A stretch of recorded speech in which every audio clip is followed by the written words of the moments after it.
Urbaniak based at Jagiellonian University, and I have the privilege of chairing PAAR-Net, where we put together different voices, different expertises to advance participatory methods with older adults.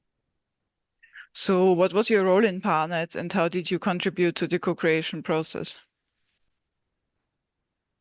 As a chair, I think that my role is somehow twofold. So on one hand, I am responsible for creating this intellectual space where different experts and experts by experience come together and exchange.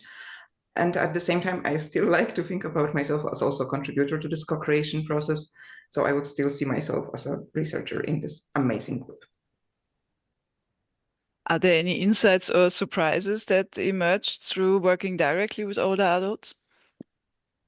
There are plenty of surprises, but I think the one that for me was the main surprise is the generosity of older adults in terms of time they contribute, the honest engagement in helping us solve the problems that we come through in terms of organizational barriers.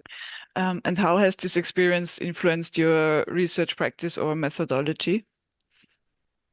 Well, it's constantly influencing my research practice. I think I feel that I slow down a little bit and that I do work on making the language I use more accessible and more open, not only to academics. The PAAR-Net events definitely act as a constant source of inspiration. So it's not only the space where we get to exchange the ideas and inspire each other, but I think what is really important is that we also get to create those connections that last. And that's what really makes me very happy. Did any assumptions you held as a researcher shift as a result of this experience of co-creation? Yes, definitely plenty. Like I think that the main thing that changed for me, and actually also the main reason why I entered to the participatory methods, was that I really felt that the research process is too much structured and the power is not balanced in any way. So that's where I started. And now by practicing participatory approaches, I do see that this is amazing when we shift the way we think, we shift the way we work, and it also impacts on the findings we get that are really more robust and closer to lived lives. I guess the main challenge for us now and in the future will be to make sure that the methods and approaches we develop are truly inclusive and focus on meaningful involvement of diverse groups of older adults. Then looking at the challenges associated with that, are there any support systems that you feel are needed to make co-creation easier?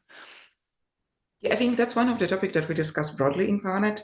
And we discovered that, of course, it varies from country to country, but there are those best practices that we can learn from. So I believe the first thing would be to make sure that when we speak about participatory approaches and co-creation method, we actually don't use this term only as a fig leaf, but we make sure that they are properly about making different voices included in the research processes. So for that, we would need tremendous change in academic mindset, and also this would translate to those institutional supports, starting from ethical boards being ready to understand what co-creation might look like, that it requires more flexibility and more resources, going through actual funding bodies with more resources and accepting this level of unpredictability at the initial stages, and finally going through researchers. I think we would need more and more training that would help us feel confident with applying participatory methods.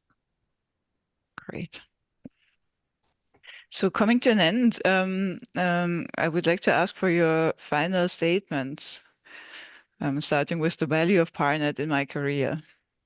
The power of coming together and exchanging ideas and being focused on one shared goal is really something we cannot underestimate. What would you say to researchers who are new to participatory approaches? Welcome, join PAAR-Net. Oh, that's great.